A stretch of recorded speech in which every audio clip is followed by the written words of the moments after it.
రంగారెడ్డి జిల్లా ముత్విన్లో మాజీ మంత్రి శ్రీనివాస గౌడ్, సర్వాయి పాపన్న గౌడ్ విగ్రహావిష్కరణ చేశారు. కడ్డల్ మండలం ముద్విన్ గ్రామంలో సర్దార్ సర్వాయి పాపన్న గౌడ్ విగ్రహావిష్కరణ కార్యక్రమాన్ని అన్ని పార్టీల గౌడ సంఘాల నాయకులు కలిసి ఘనంగా నిర్వహించారు. ఈ కార్యక్రమంలో కల్వకుర్తి ఎమ్మెల్యే కసిరెడ్డి నారాయణ రెడ్డి, మాజీ ఎమ్మెల్యే జైపాల్ యాదవ్, బీఆర్ఎస్ రాష్ట్ర నాయకులు గోలి శ్రీనివాస్ రెడ్డి, మాజీ జెడ్పీటీసీ సభ్యులు ఉప్పల వెంకటేష్ తదితర అన్ని పార్టీల నాయకులు పాల్గొన్నారు. ఈ సందర్భంగా మాజీ మంత్రి శ్రీనివాస గౌడ్ మాట్లాడుతూ, వరంగల్ సామ్రాజ్యంలో కాకతీయులను మొఘల్ చక్రవర్తులు ఓడించి రాజ్యాధికారం చేపడితే అదే మొఘల్ చక్రవర్తులను సర్వాయి పాపన్న ఓడించి వరంగల్ కోటను వశపరుచుకున్న ధీరుడని అన్నారు.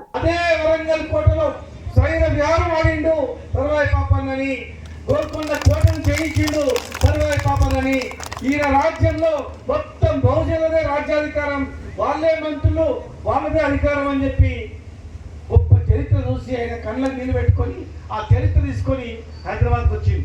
అప్పుడు నేను అల్వాల్లో కమిషనర్ 2002లో ఆయన తెచ్చిన ఫోటోను ఫస్ట్ పుస్తకాన్ని తయారు చేసినాం. కొంపల్లి వెంకటని యూనివర్సిటీలో ఒక రీసెర్చ్ స్కాలర్ ఒక బుక్ రాసింది. అక్కడి నుంచి ప్రారంభమైంది.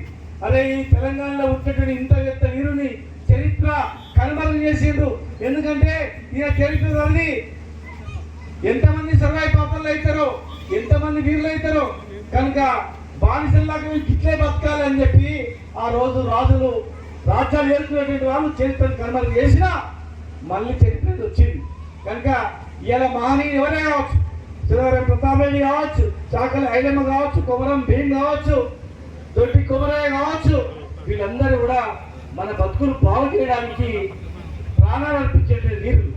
బాబాసాహెబ్ అంబేద్కర్ కానీ మన రాతలు మార్చేటువంటి మహనీయులు. వీళ్ళని పోతూ వస్తుంటే మీ చరిత్ర తెలుసుకొని, అరే ఈయన మనం ఇలా ఇంత మంచి బతుకుతున్నామంటే ఈయననే పుణ్యంరా అని చెప్పి